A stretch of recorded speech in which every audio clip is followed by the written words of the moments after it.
Learning home. आज की video में हम डिस्कस करने वाले हैं revision of alphabets A to Z and recognization of alphabets. So ये जो सिलेबस है, ये सिलेबस मैं ऑलरेडी मेरा प्रीवियस वीडियो में डिस्कस कर चुकी हूँ। ये लेटेस्ट सिलेबस है जो कि 2022-23 की है। तो ये सिलेबस में जो भी कॉन्सेप्ट है, ये सारा कॉन्सेप्ट का वीडियो मैं प्रोवाइड करने वाली हूँ। तो आज का फर्स्ट जो वीडियो है, इसमें हम स्टार्ट करने वाले हैं revision of alphabets A to Z and recognition of alphabets. So let's start. तो यूकेजी में जब भी हम स्टार्ट करते हैं इंग्लिश से, तो पहले बच्चों को हम capital letter A to Z तक लिखवाएंगे। आप सोच रहे होंगे कि बच्चे तो ऑलरेडी इसमें कंप्लीट कर चुके हैं एलकेजी में ए टू जेड तक की जो अल्फ़ाबेट्स है, बट मैं एक बार इसीलिए लिखवाने के लिए चाहती हूँ ताकि बच्चों को एक बार लिखाने से ये आपको समझ में आ जाए और ये आपका डाउट क्लियर हो जाएगा।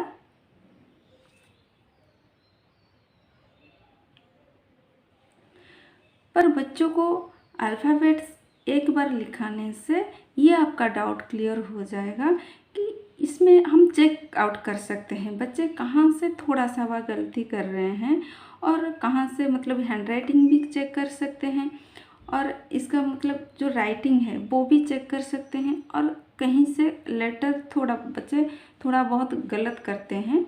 हर बच्चा सेम नहीं होता है। अगर आपके बच्चा ये लेटर ऑलरेडी कंप्लीट कर देता है, अच्छे से लिख देता है, तो बहुत अच्छी बात है।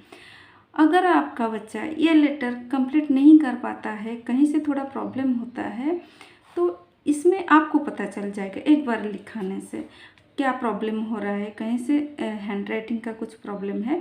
सो इसीलिए मैं आपको प्रोवाइड कर रही हूँ कि एक बार बच्चों का कम से कम एक बार ए टू जेड तक ऐसे 4 लाइन कॉपी में लिखवाए। हाँ, एक इम्पोर्टेंट बात यह है, जब भी आप बच्चों को इंग्लिश में कुछ लिखा रहे हैं, वर्ड हो, सेंटेंस हो, लेटर हो, जो भी हो, तो बच्चों को आप ऐसे कॉपी में लिखाएं ताकि बच्चों का हैंडराइटिंग अच्छे से क्लियर हो जाए। सो मैंने इसीलिए ए टू जेड तक के लेटर लिखने के लिए बोल रही हूँ। तो बच्चों को फर्स्ट आप ए टू जेड तक के लेटर लिखवाए, इसके बाद आप चेक करें कहाँ से प्रॉब्लम हो रहा है। अगर प्रॉब्लम हो रहा है तो बच्चों को आप रिवीजन कराएं, वो लेटर को बार बार लिखने के लिए दे दीजिए। नेक्स्ट आता है, जब भी बच्चों का कैपिटल लेटर क्लियर हो गया तो आप बच्चों को स्मॉल लेटर लिखा सकते हैं। Write the small letter A to Z, ऐसे बच्चों को स्मॉल लेटर लिखने के लिए दे सकते हैं। तो बच्चे स्मॉल लेटर लिखना स्टार्ट कर देंगे। इसमें आपको पता चल जाएगा कि बच्चा का कहाँ से प्रॉब्लम है, कहाँ से थोड़ा सा गलती रह जाता है, कहाँ से डाउट है। बच्चा स्मॉल लेटर और कैपिटल लेटर प्रॉपर लाइन में लिख रहा है कि नहीं लिख रहा है। और एक इम्पोर्टेंट बात यह है, मैंने देखी बहुत सारे बच्चे बी और डी में कंफ्यूज हो जाते हैं, तो और जे को कभी कभी उल्टा लिख देते हैं। तो इसीलिए मैं बोल रही हूँ, ये सजेस्ट कर रहे हैं कि आप बच्चों को एक बार कैपिटल लेटर और एक बार स्मॉल लेटर लिखने के लिए दे दीजिए। अगर बच्चा स्मॉल लेटर भी अच्छे से लिख पा रहा है तो बहुत अच्छी बात है। अगर इसमें थोड़ा सा भी कहीं से प्रॉब्लम है, अगर बच्चा नहीं लिख पाता है, तो इसको आप प्रैक्टिस करने के लिए दे दीजिए। ये टाइम है बच्चों का लेटर प्रैक्टिस करने में, लेटर को क्लियर लिखने में, लेटर को रिकॉग्नाइज करने में, क्योंकि इसके बाद बच्चा क्या करेगा, 3 लेटर्स वो जो वर्ड है, CBC वर्ड्स हो गया, फोनिक्स हो गया, 4 लेटर्स वर्ड हो गया, 5 लेटर्स वर्ड हो गया, सेंटेंस हो गया, रीडिंग करना, राइटिंग करना, वो करेगा। जब ये क्लियर नहीं होगा तो जब भी बच्चा रीडिंग करेगा, सेंटेंस लिखेगा या वर्ड्स लिखेगा, तभी बच्चों को बहुत प्रॉब्लम होगा। सो इसीलिए बच्चों को पहले लेटर क्लियर करना बहुत ज़रूरी है। इसके बाद बच्चों को आप एक बार write both capital letters and small letters, ऐसे बच्चों को आप both capital and small letter में लिखने के लिए दे सकते हैं, ताकि बच्चों का ये जो लेटर है, कैपिटल लेटर है और स्मॉल लेटर है, एक साथ लिखने में कंपैरिजन मतलब और डिफरेंस, इसमें क्या डिफरेंस है बच्चों को पता चल जाएगा। Small letter sorry capital letter क्या होता है, स्मॉल लेटर क्या होता है, कैपिटल लेटर कैसे होता है, स्मॉल लेटर कैसे, ये अच्छा से क्लियर हो जाएगा क्योंकि ये क्लियर होना बहुत ज़रूरी है। तो ऐसे आप बच्चों को एक बार भी लिखने के लिए दे सकते हैं कैपिटल लेटर के साथ स्मॉल लेटर को, और आप इसमें मार्क कर सकते हैं बच्चा कहाँ से गलत कर रहा है और कहाँ से बच्चों का थोड़ा सा ही प्रॉब्लम है। इसके बाद जब भी बच्चों का लेटर क्लियर हो जाता है, इसके बाद हम बच्चों को भावल्स पढ़ाएंगे। भावल्स क्या होता है ये बच्चों को पहले समझाएंगे। पहले हम बच्चों को ये समझाएंगे ए, ई, आई, ओ, यू, ये 5 भावल्स होते हैं। इसको छोड़ के जो लेटर्स रह गया है 21 लेटर्स वो कॉन्सोनेंट्स होते हैं। ये बच्चों को अच्छे से जानना होता है। तो इसके बाद हम बच्चों को एक बार फिर से स्मॉल लेटर लिखने के लिए दे सकते हैं और बच्चों को खुद बोल सकते हैं। जब भी बच्चों का नॉलेज आ गया भावल क्या है, 5 भावल्स अच्छे से समझ में आ जाएगा, तो ऐसे हम बच्चों को एक वर्कशीट बना के दे सकते हैं, लाइक सर्कल द भावल्स। बच्चों को भावल्स को सर्कल करने के लिए दे देंगे। तो बच्चे इसमें भावल्स को सर्कल करेंगे, ए, ई, आई, ओ, देन यू।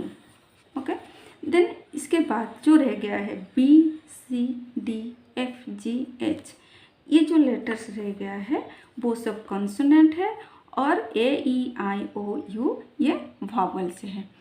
क्योंकि भावल्स कॉन्सोनेंट का नॉलेज बच्चों का होना बहुत ज़रूरी होता है, क्योंकि इसके बाद बच्चे फोनिक्स पढ़ेंगे, सीबीसी वर्ड्स पढ़ेंगे।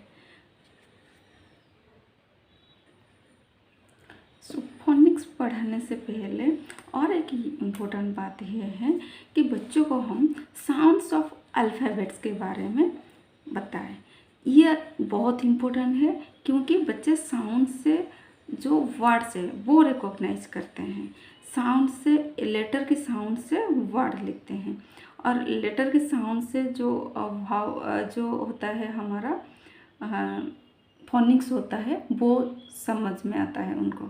तो ऐसे ही बच्चों को हम साउंड्स पढ़ाएंगे, लाइक ए, आ, एप्पल, बी, ब, बल, सी, क, कट, डी, ड, डक, ई, ए, एग, एफ, फ, फिश, जी, ग, गर्ल, एच, ह, हाउस, आई, ई, इग्लू, जे, ज, जग, के, क, काइट,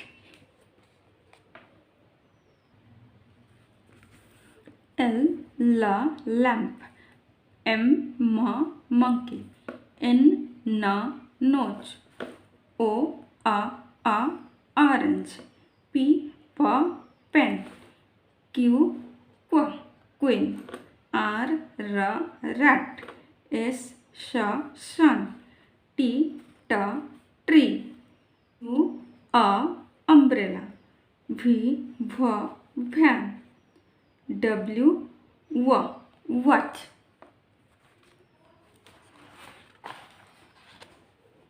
एक्स, एक्सरे, वाई, यक, Z, zebra, zebra. So sound of alphabets जानना बच्चों के लिए बहुत इम्पोर्टेंट है। आई होप ये वीडियो आपके लिए बहुत हेल्पफुल होगा। अगर हेल्पफुल लगा तो प्लीज़ लाइक करिए, शेयर करिए, कैसा लगा कमेंट करिए। अगर चैनल में नए हैं तो प्लीज़ सब्सक्राइब करिए। Have a good day, bye bye, take care.